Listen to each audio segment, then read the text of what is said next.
आइए हम ट्रांसजेंडर यानी किन्नर या तृतीय लिंग जिसे हम कहते हैं उसके बारे में हम देखते हैं कि कैसे ये बच्चे पैदा हो जाते हैं।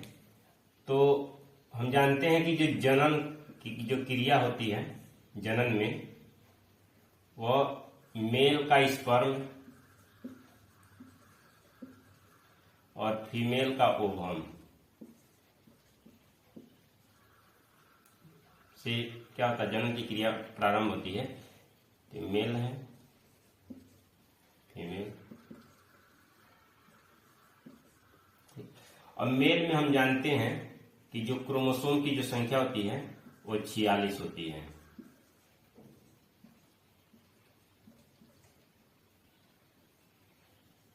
ठीक, फीमेल में भी क्या है, 46 क्रोमोसोम होते हैं।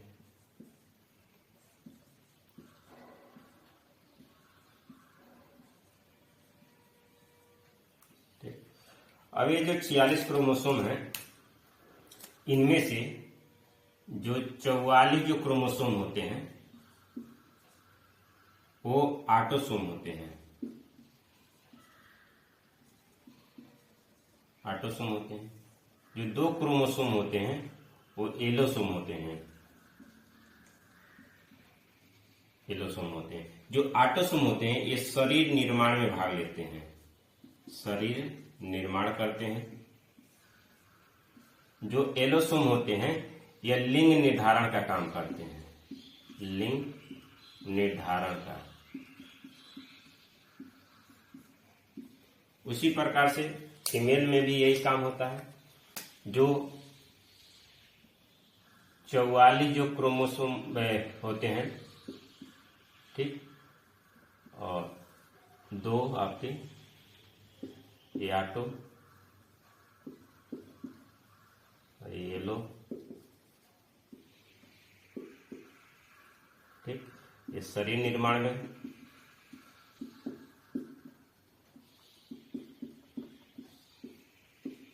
और ये लिंग निर्धारण में करते हैं।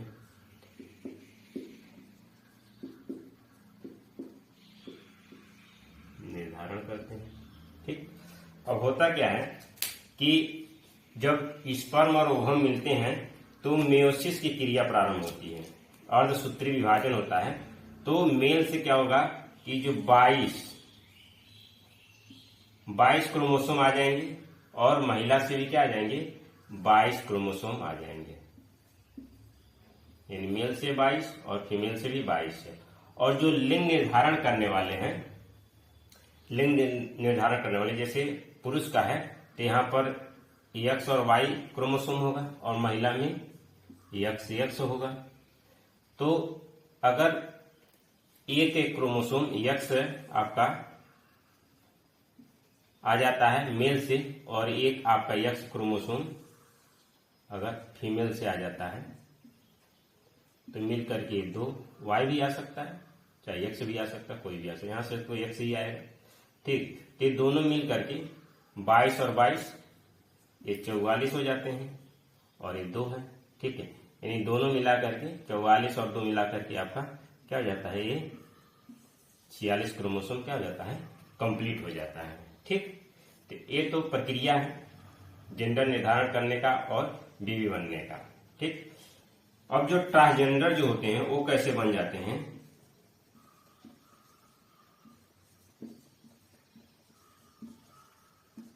ट्रांसजेंडर कैसे बन जाते हैं, तो इसमें क्या होता है कि जो लिंग निर्धारण करने वाले जो क्रोमोसोम हैं, ठीक है, 44 तो आएंगे ही आएंगे। जो लिंग निर्धारण करने वाले होते हैं, चाहे मेल हो या चाहे फीमेल हो, ठीक है, दोनों में से कभी कभी क्या होते हैं, दोनों क्रोमोसोम आते तो इससे सामान्यतः एक ही है, लेकिन जेंडर तब बनते हैं ट्रांसजेंडर जब क्या होता है, कभी कभी या मेल का हो या चाहे फीमेल का, ये दोनों जो क्रोमोसोम है आ जाते हैं। ठीक है, तब जाकर के जो बेबी होता है वो क्या हो जाता है, आपका किन्नर पैदा हो जाता है। ठीक है, यानी जो क्रोमोसोम की जो संख्या है, ठीक है, वो क्या हो जाती है, 46 की जगह क्या हो जाएगा, 47 हो जाएगा। यानी अगर मान लीजिए मेल का दोनों आ गए, ठीक है, तो यहाँ पर 2 हो जाएगा तो ये 3 बन जाएंगे।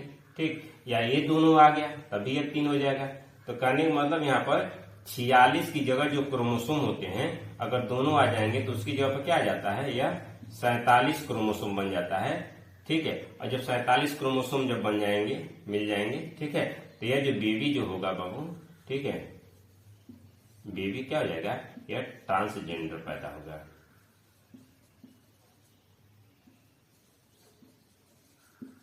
बेबी क्या हो जाएगा, ट्रांसजेंडर हो जाएगा। ठीक, क्यों? क्योंकि क्रोमोसोम की संख्या बढ़ गई है, 47 हो गई है। ठीक है, और यहाँ पर एक चीज और देख लेंगे, ये जो 46 जो क्रोमोसोम है जिससे बेबी बना है, ठीक है, यहाँ पर 2 केस आपके सामने दिखाई देगा, 2 केस।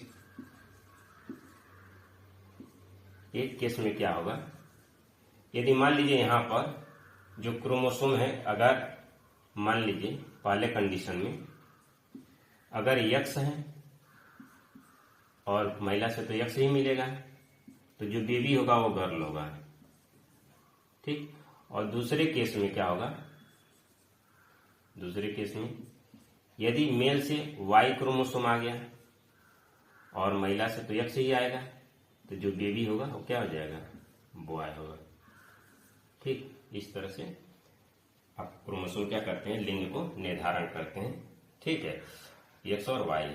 और जो ट्रांसजेंडर होते हैं उसमें क्या होता है, 46 की जगह पर क्या जाते हैं, 47 क्रोमोसोम, यानी चाहे मेल से दोनों चले गए, चाहे फीमेल से दोनों आ गए, जब क्रोमोसोम की संख्या 47 हो जाती है तो बेबी क्या हो जाता है, ट्रांसजेंडर पैदा होता है।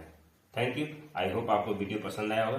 अगर वीडियो पसंद आया हो तो चैनल को सब्सक्राइब करिएगा, लाइक करिएगा, कमेंट करिएगा, शेयर करिएगा। Thank you.